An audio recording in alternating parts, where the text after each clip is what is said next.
കൈരളി റെസിഡൻസിയിലായിരുന്നു നമ്മൾ room book ചെയ്തിട്ടുണ്ടായിരുന്നത്. അവിടുന്ന് ഫ്രഷായി ഞങ്ങളെല്ലാവരും ഫുഡ് കഴിക്കാൻ പോയി.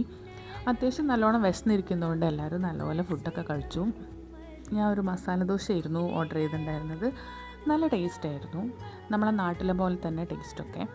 അതിനുശേഷമാണ് നമ്മൾ ക്ഷേത്രത്തിലേക്ക് ദർശനത്തിന് പോയത്. കുറച്ച് തിരക്കൊക്കെ ഉണ്ടെങ്കിലും ഒരു സമാധാന അന്തരീക്ഷമായിരുന്നു. വേഗം തന്നെ നമ്മൾ ക്യൂവിലേക്ക് കയറി. ഞങ്ങൾ 100 റുപ്പീസിൻ്റെ ക്യൂവിലാണ് കയറിയത്. അപ്പോൾ അതുകൊണ്ട് അത്യാവശ്യം തിരക്കുണ്ടായിരുന്നു. ഒരു 3/4 മണിക്കൂർ നമുക്ക് ആ ക്യൂവിൽ തന്നെ നിൽക്കേണ്ടി വന്നു.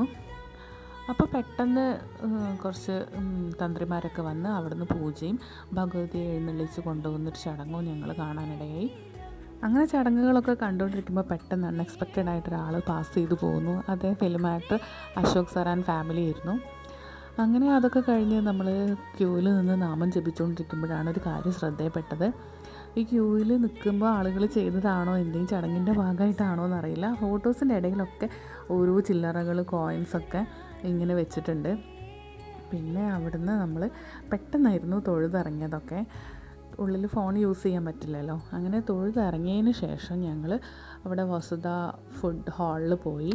നമുക്കെല്ലാവർക്കും അവിടുന്ന് ഭക്ഷണമൊക്കെ ഉണ്ടായിരുന്നു. ഭക്ഷണം കഴിച്ചു. നല്ല ഫുഡായിരുന്നു. ഫുഡൊക്കെ കഴിച്ച് നമ്മൾ മെല്ലെ പുറത്തിറങ്ങി. അവിടെ നൃത്തത്തിൻ്റെ അരങ്ങേറ്റം കുറിക്കുന്ന പ്രോഗ്രാം ഉണ്ടായിരുന്നു. അപ്പോൾ അത് കുറച്ച് സമയം കണ്ടുകൊണ്ടിരുന്നു. നല്ല ഭംഗിയുണ്ടായിരുന്നു പ്രോഗ്രാം കാണാൻ. ബാക്കി ഭാഗം പാർട്ട് 3